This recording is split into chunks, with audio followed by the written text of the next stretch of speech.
Muy buen día. Les damos la bienvenida al módulo número 5, que se refiere al protocolo para la prevención y sanción de las conductas de acoso sexual, abuso sexual, discriminación y maltrato en la actividad deportiva nacional. El temario que revisaremos tiene que ver con el contexto y antecedentes de abuso en el deporte, la historia normativa del protocolo, el contenido del protocolo y las reformas recientes al protocolo de prevención y sanción del acoso sexual, del abuso sexual, de la discriminación y del maltrato. Nuestro primer tema, contexto y antecedentes del abuso en el deporte. Lamentablemente, el abuso está muy normalizado y ha ocurrido con frecuencia. Si nosotros revisamos alguna historia reciente, por ejemplo, está el caso de esta jugadora de apellido Hermoso, que es seleccionada de fútbol femenino nacional de España, y que el mismo día en que en su país le están haciendo un reconocimiento por haber salido campeonas mundiales, un dirigente de apellido Rubiales le da un beso en público, situación que fue muy mediática, muy conocida, que generó una gran polémica, pues él dijo que tenía algún nivel de amistad con la jugadora, pero ella negó en todo momento que hubiera consentimiento. Otro caso tiene que ver en el plano local, acá en Chile, ¿cierto?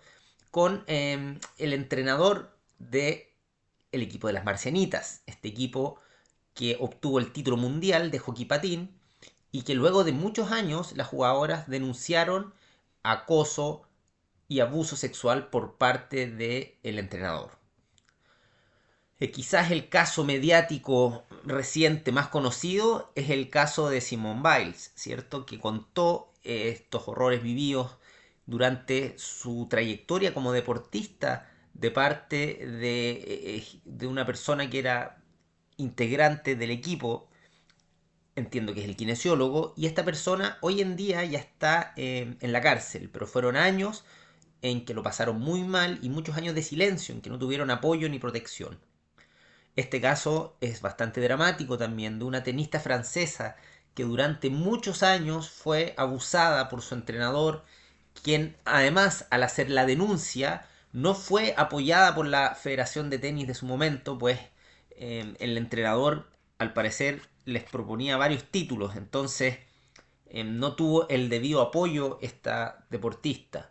En el plano local también tenemos otra situación ocurrida en los años 60, una denuncia realizada por Marlene Arens, nuestra medallista olímpica, que lamentablemente, lejos de obtener alguna sanción para los dirigentes, acabó con su carrera deportista. En ese contexto, ONU Mujeres ha intentado visibilizar esta problemática y ha recopilado antecedentes dando cuenta de algunos patrones que están muy presentes. Primero, reconocer que el abuso sexual puede ocurrir en cualquier deporte y a cualquier nivel. O sea, que es una situación que ocurre y por tanto debe ser conversada, debe ser visibilizada. Es muy relevante señalar que además que los entornos del atleta ocupan puestos de poder y autoridad, suelen ser los principales autores. Acá hay otro patrón, o sea, estas relaciones de poder en que una persona decide si es que va a pertenecer o no a determinada selección o de cuya persona depende el ascenso o el avance en el plano deportivo, tiende a generar estos abusos, ¿ya? Y si bien algunos atletas suelen identificarse como autores, son normalmente los del sexo masculino, las personas que abusan respecto del sexo femenino. Entonces hay que tener mucha atención a estos elementos y es un llamado de alerta para que todas las personas que se desempeñan en el mundo del deporte, particularmente en el deporte de élite, tengan algunas herramientas para poder prevenir y abordar estos temas cuando ocurran. Y en ese contexto, en Chile se dicta un nuevo protocolo y vamos a hablar ahora de la historia normativa del protocolo, ¿cierto?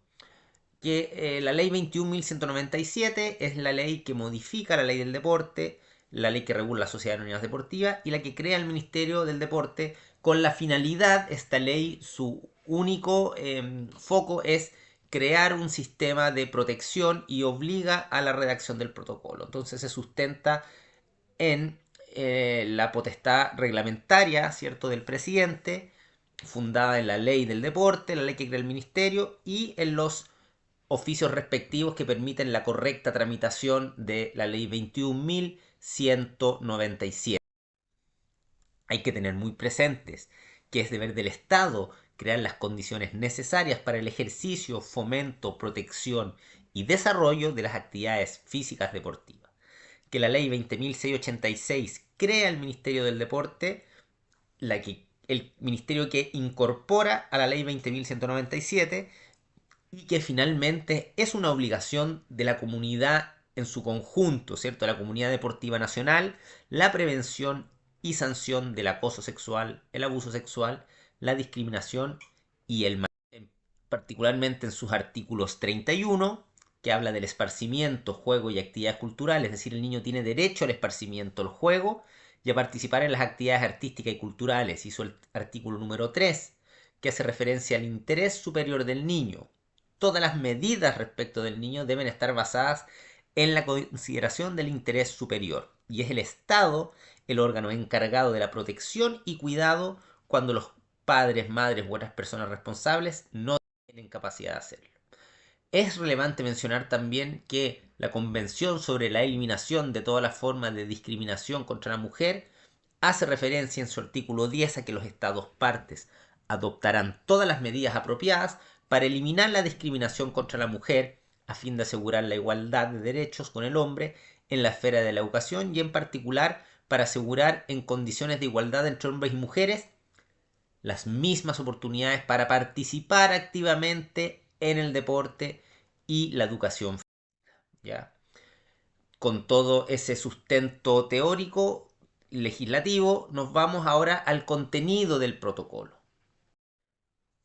Y lo más relevante que tenemos que señalar acá es que este protocolo viene a proponer un nuevo estándar de seguridad para la práctica de la actividad física y deportiva en nuestro país. ¿Esto qué quiere decir? Que se buscará la realización, ¿cierto?, de acciones orientadas a la integración social, al desarrollo comunitario, al cuidado, recuperación de la salud y la recreación por medio de la actividad deportiva. Y esto obliga a todas las organizaciones deportivas del país y a todos quienes participan de ella a incorporar a estos nuevos estándares. ¿Con qué finalidad? Con tener un deporte más seguro y protegido para todos y todas. ¿A quiénes entonces a quienes se ven obligados para tener que dar cumplimiento de este protocolo? Tiene que ver principalmente con los clubes deportivos y todas aquellas organizaciones que están señaladas en el artículo 32 de la ley del deporte. Por eso es importante haberla mencionado al comienzo. ¿Ya? ¿Quiénes son estos? Los clubes deportivos, las ligas deportivas formadas por clubes deportivos.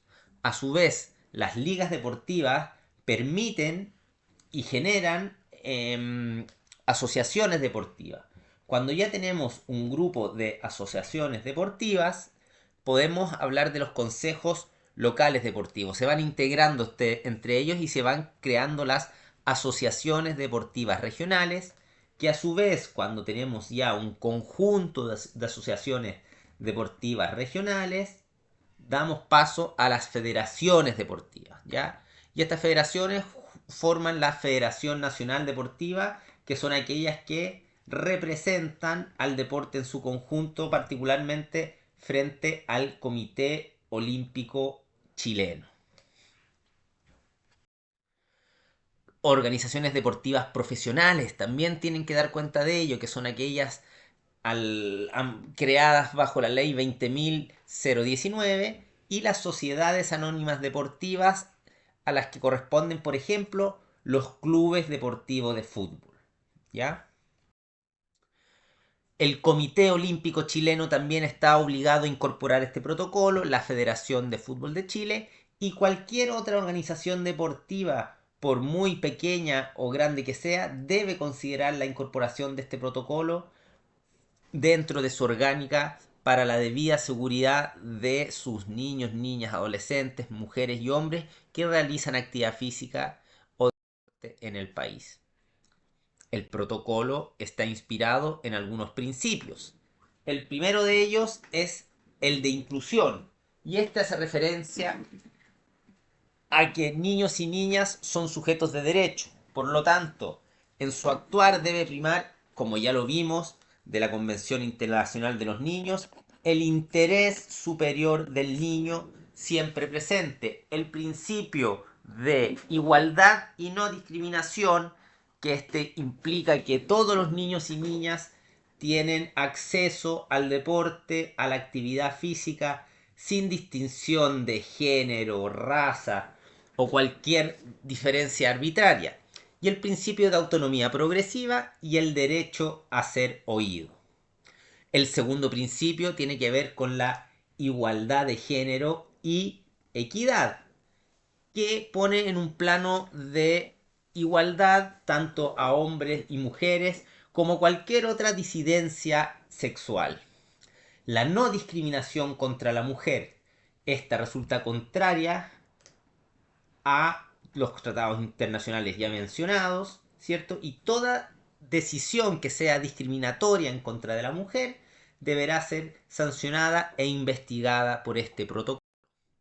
El principio número cuarto habla del apoyo efectivo, particularmente en la prevención de las conductas de acoso, abuso sexual, discriminación y maltrato, y un apoyo efectivo y diligente de la integridad física y psíquica de las víctimas cuando éstas realizan sus denuncias.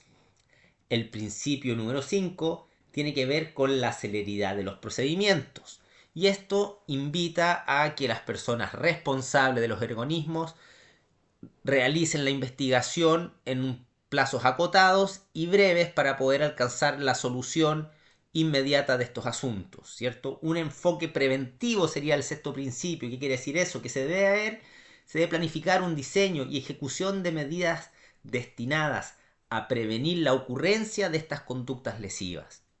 El séptimo principio habla de la no revictimización, y esto hace alusión a una debida atención a las personas que hacen las denuncias y para que la propia víctima no sea reiteradamente vulnerada. El principio número 8 habla de un entorno seguro en el deporte. Y acá es muy relevante señalar que los actores deportivos responsables deben realizar un mejoramiento continuo de las condiciones de seguridad y protección en las cuales se llevan a efecto las actividades deportivas. El principio número 9 habla de la gestión responsable y colaborativa de todos los entes involucrados. Esto quiere decir que la prevención, sanción y erradicación de estas conductas les corresponde a todos los entes que son parte del deporte, entrenadores, deportistas, kinesiólogos, nutricionistas, deben estar todos responsablemente informados para poder actuar de la manera correcta en esta materia. El principio número 10 habla de la reserva de los antecedentes. Todas las actuaciones efectuadas por organizaciones deportivas en el marco de los procedimientos de este protocolo deben dar cuenta de una reserva y confidencialidad de los datos, ¿ya? El principio número 11 habla del debido proceso, que tiene que ver con la posibilidad de que las personas que realizaron la denuncia y aquellos que fueron denunciados siempre estén investigados en el marco de un procedimiento racional y justo, con la cautela de los derechos para ambas partes, con los debidos emplazamientos, el principio de bilateralidad de la audiencia, es decir, que ambas partes tengan la posibilidad de ser igualmente escuchadas. El principio número 12 hace referencia a la buena fe, y esto tiene que ver con que todos los intervinientes tengan una recta y honrada forma de actuar, ¿ya? Debiendo mantener un buen proceder en la defensa de sus intereses, evitando actuar, ¿cierto?, con la intención de dañar o perjudicar la investigación. Finalmente, el principio número 13 habla del nuevo estándar de seguridad deportiva que engloba todas estas cosas que hemos señalado hasta el momento. Es decir, nosotros esperamos que las personas que realizan actividad física y deporte se sientan protegidas y amparadas por este nuevo protocolo. Vamos a revisar a continuación entonces el marco conceptual. Y hay que hablar de la conducta discriminatoria, que se entiende por tal toda distinción, exclusión o restricción que carezca de alguna justificación razonable, efectuada por los agentes del Estado o particulares y que cause privación, perturbación o amenaza en el ejercicio legítimo de los derechos fundamentales establecidos en la Constitución Política de la República o en los tratados internacionales sobre derechos humanos ratificados por Chile y que se encuentren vigentes, en particular cuando se funden en motivos tales como la raza o etnia, la nacionalidad, la situación socioeconómica, el idioma, la ideología u opinión política, la religión o creencias, la sindicación o participación en organizaciones gremiales o la falta de ellas, el sexo, la maternidad, la lactancia materna, el amamantamiento y la orientación sexual, la identidad y expresión de género, estado civil, edad, filiación, la apariencia personal y la enfermedad o discapacidad. El maltrato se entiende por tal cualquier manifestación de una conducta abusiva, especialmente los comportamientos, palabras, actos, gestos, escritos u omisiones que puedan atentar contra la dignidad o integridad física o psicológica de una persona. En este caso, el rigor que pueda adquirir el trato entre un deportista o entre deportistas y el cuerpo técnico en el contexto de las exigencias propias de un entrenamiento o de la competición deportiva no serán consideradas formas de maltrato a menos que ellos menoscaben la dignidad o integridad física o psíquica de las personas. Dichas actividades deportivas deberán considerar siempre la mayor atención posible cuando ellas involucren la participación de niños, niñas y adolescentes. En esta lógica de un nuevo estándar, la protección de los niños, niñas y adolescentes es prioritaria para el protocolo. El acoso sexual, cualquier conducta en que una persona realice por cualquier medio requerimientos de carácter sexual no consentidos porque lo recibe y que amenacen o perjudiquen su situación deportiva o sus oportunidades de competición. Acá tenemos el mencionado beso entre este dirigente de la Asociación Nacional de Fútbol de España y la jugadora que recibe este beso, ¿cierto?, sin consentimiento.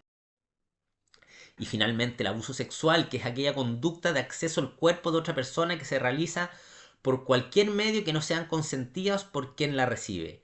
El que realizar una acción sexual distinta al acceso carnal también será entendido como abuso sexual, ¿ya? Entonces es muy importante manejar estos conceptos y finalmente el de responsable institucional, que es una figura que se crea en el marco de este protocolo y obliga a toda organización deportiva a designar una persona para que se haga cargo. Se deben señalar a lo menos dos personas, de las cuales uno será el titular y el otro será el suplente. Deben ser mayores de edad y se debe considerar siempre en su nombramiento las aptitudes y el perfil profesional para ejercer adecuadamente esta tarea.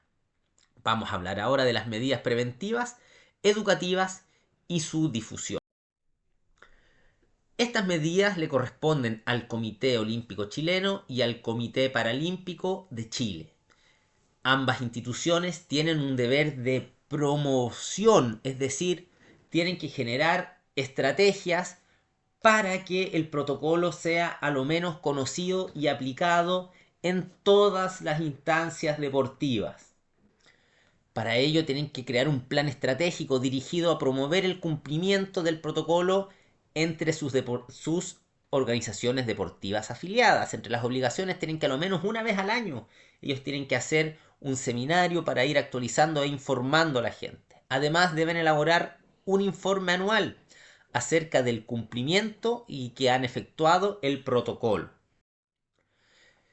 El contenido de este informe tiene que dar cuenta de la cantidad de casos de denuncias registrados, la cantidad de procedimientos de intervención que han sido realizados, el control sobre el nombramiento de responsables institucionales y los cambios de estatutos, la cantidad de casos resueltos y la cantidad de casos pendientes, la cantidad innominada total de casos que afecten a menores de edad y que sea innominada tiene que ver con velar por el cuidado de la identidad de estos menores, ¿ya?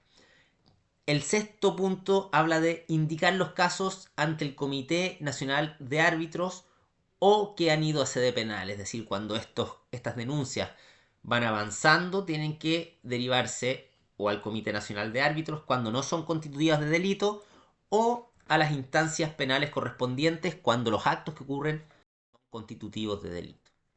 Es muy importante tener presente que el incumplimiento de esta normativa tiene algunas sanciones que van hacia las organizaciones y tiene que ver principalmente con la imposibilidad de acceder a beneficios de la ley del deporte.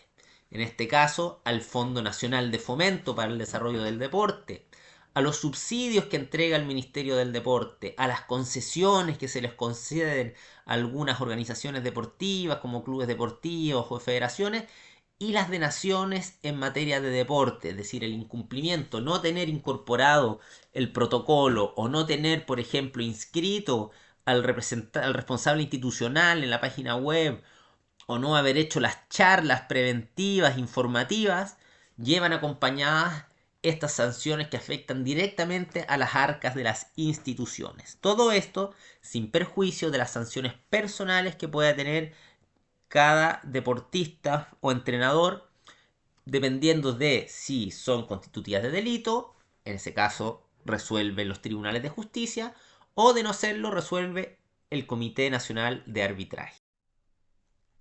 Las organizaciones deportivas en general tienen el deber de difundir, y ese deber de difundir tiene que ver con la necesidad de poner en conocimiento de todas las personas que son partes de esta organización el protocolo. Ya las federaciones tienen la obligación de difundir de manera oportuna y permanente el contenido del protocolo, debiendo para ello disponer de los medios electrónicos o de actividades presenciales que posibiliten de manera efectiva el cumplimiento de esta obligación. Se debe además tener políticas institucionales contra las conductas vulneratorias. ¿En qué consiste esto? En que debe haber especial atención en los consejos locales de deportes, asociaciones deportivas regionales, federaciones y comités olímpico y paralímpico de la elaboración, difusión, promoción e implementación de una política institucional. Como mencionamos anteriormente, es todo el conjunto de organismos y personas que realizan actividad física y deporte los que nos deberemos involucrar, ¿ya?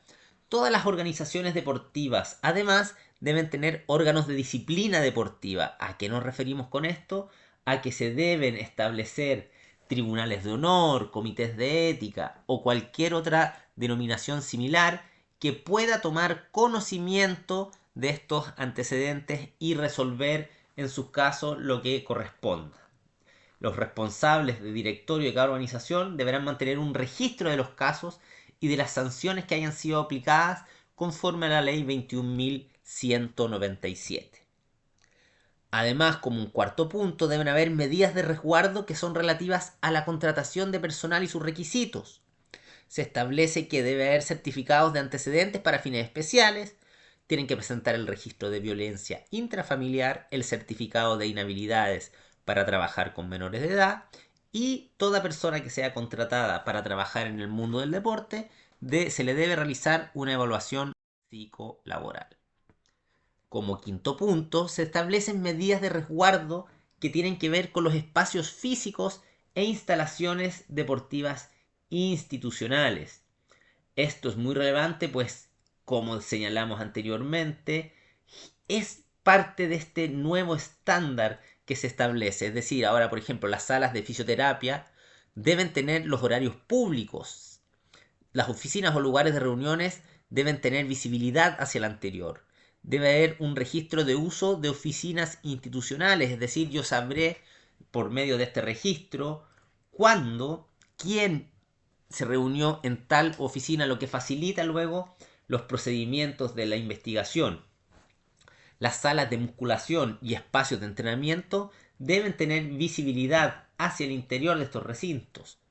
Los camarines deben estar separados entre hombres y mujeres. El exterior, en espacios de exterior no habitados o campos, tiene que haber acompañamiento de al menos 2 adultos. Cuando son competencias internacionales, además, tiene que haber un attaché asignado para que vele por la seguridad de los niños y niñas y los deportistas que van a presenciar o que van a competir en estos eventos deportivos.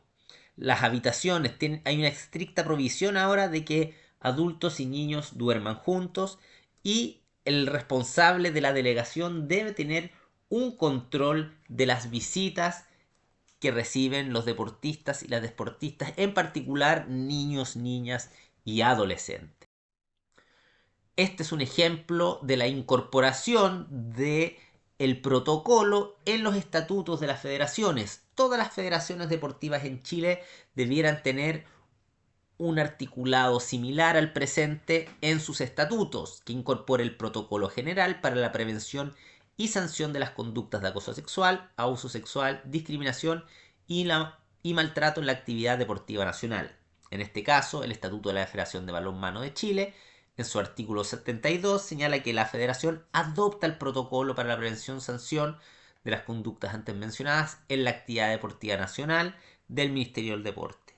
Señala además que el directorio deberá procurar que se elabore, difunda y promueva e implemente una política institucional que ya fue mencionada para la federación, pudiendo adoptar para estos efectos la política institucional tipo, que es la que propone el Instituto Nacional del Deporte y el Comité Olímpico de Chile. Entonces, esto es lo que debe ocurrir formalmente. Uno pudiera ya revisar los estatutos de las federaciones y debiéramos encontrar un apartado similar. No basta con que la federación señale en su página web que incorpora el estatuto, este protocolo. No basta con que la federación diga que reconoce este protocolo. Debe estar debidamente incorporada en sus estatutos de manera formal, como el ejemplo que se ha presentado.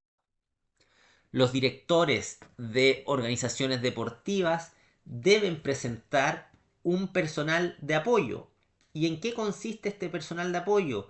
Tiene que ver con que las personas que han sido o han recibido lamentablemente algún abuso o discriminación o maltrato puedan contar con un personal de apoyo debidamente calificado para el apoyo durante este proceso. Profesionales como psicólogos, abogados que pueden ser remunerados o voluntarios para brindar la protección y asesoría a las víctimas de estas conductas vulneratorias en coordinación con la entidad deportiva que corresponda.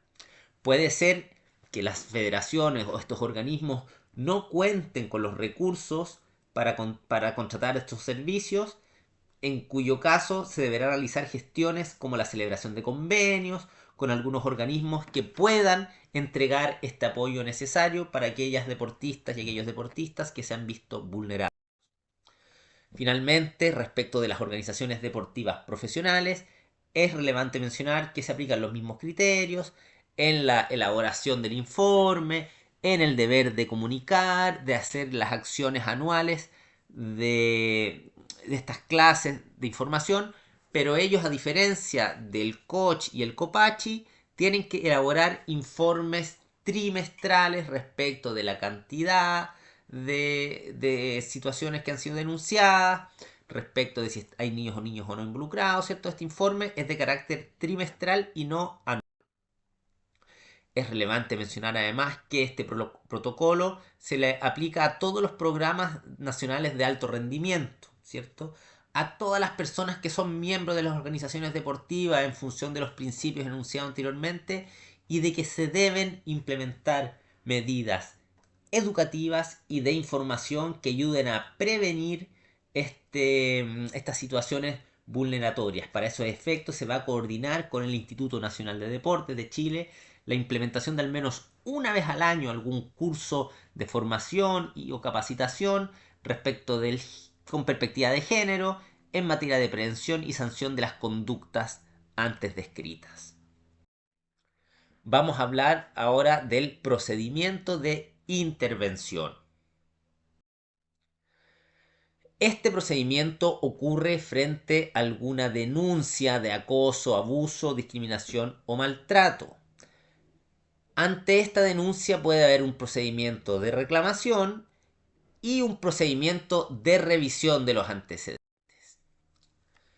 Respecto de aquel procedimiento, se les dejará una tarea para que ustedes ahonden en todos los pasos de ese procedimiento que no será detalladamente explicado acá.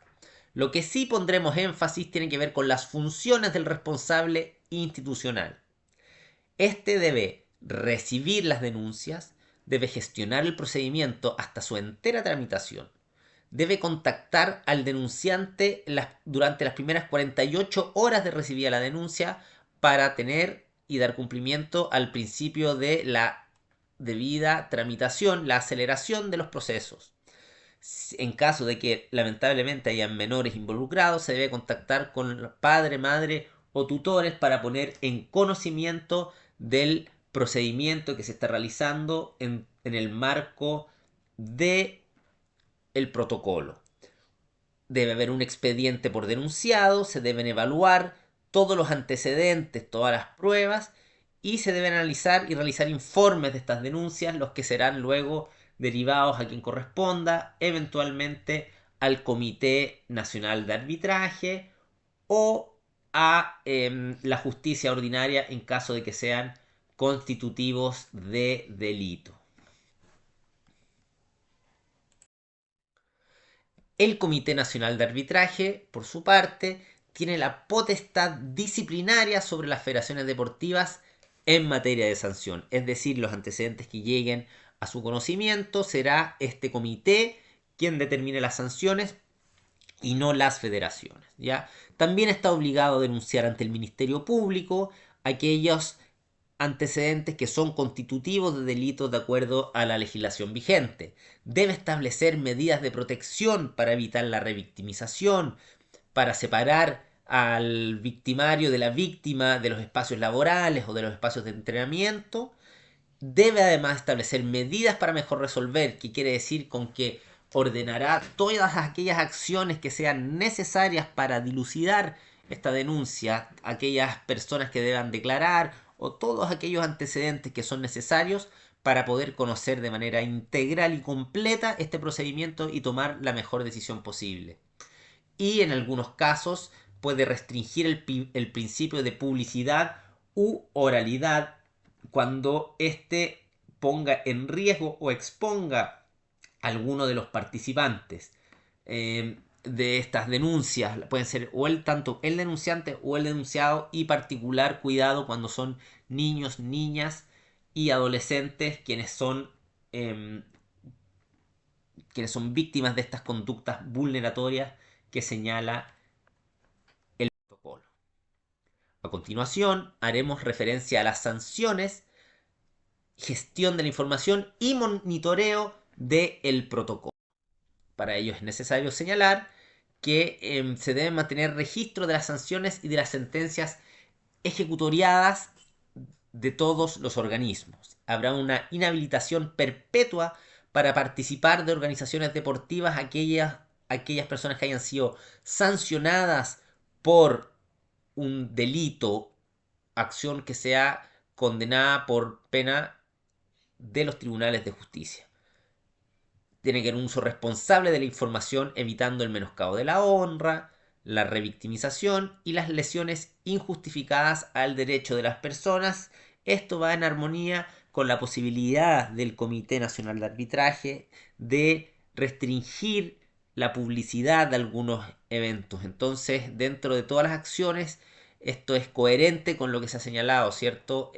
Evitar el daños injustificados, quizás en alguna denuncia pudiera una persona finalmente determinarse que es inocente y se pudiera haber un daño a su honra. Por eso la idea del debido proceso, que es uno de los principios, la idea de que el Comité Nacional de Arbitraje establezca las medidas para mejor resolver, tiene que ver con que si bien las denuncias, como señalamos al comienzo, en su mayoría son reales, puede que en algunos casos también hubiera algunas que no lo son, entonces hay que tener la debida cautela y el resguardo en estos procesos de investigación. Vamos a analizar finalmente, en el cuarto punto, las reformas al protocolo. Y estas reformas son recientes, realizadas por la ley 21.605 del 14 de octubre del año 2023 en el marco de los Juegos Panamericanos. Un par de días antes se establecen estas reformas y que tienen que ver con llevar este registro de sanciones de personas naturales y organizaciones deportivas. O sea, ya tiene que haber un registro y saber quiénes son aquellas personas que han sido sancionadas, ¿ya? Las personas, o sea, perdón, las organizaciones deportivas no podrán seguir fines de lucro en general. Esta es una reforma a la ley del deporte y a la del ministerio. La obligación de publicar en la página web al responsable institucional y a su suplente. Es decir, hoy día ustedes luego de terminar este módulo pudieran ingresar a una página web de cualquier federación deportiva y debería estar publicado quién es el responsable institucional. ¿Por qué? Porque se debe tener una comunicación efectiva, rápida, de tal manera que si yo no sé quién es el responsable, no voy a poder comunicar ni hacer la denuncia como corresponde dentro de los tiempos. El comité de arbitraje tendrá una integración equilibrada entre hombres y mujeres que tiene que ver con el principio de la igualdad y no discriminación de la mujer, ¿cierto? La acción por la denuncia prescribe en 4 años. Esto quiere decir que si una vez interpuesta una denuncia, yo como denunciante no hago acciones diligentes para apoyar o encauzar esta investigación, si transcurren 4 años de inactividad, esta acción va a prescribir y no se podrá perseverar en la investigación de estos hechos. Hay una inhabilidad perpetua con independencia del acceso a los beneficios, que esto quiere decir que si bien una de las personas integrantes de alguna de las organizaciones pudiera ser sancionada, no es el organismo en su conjunto quien es sancionado y puede continuar recibiendo los beneficios, sobre todo considerando que en Chile el deporte es en su gran mayoría financiado y subvencionado por el Estado. Finalmente es relevante señalar que la extensión de este protocolo, si bien se señaló en algún momento que se aplicaba a todas las actividades del alto rendimiento deportivo, esta reforma hace extensible el protocolo a todas las actividades del IND.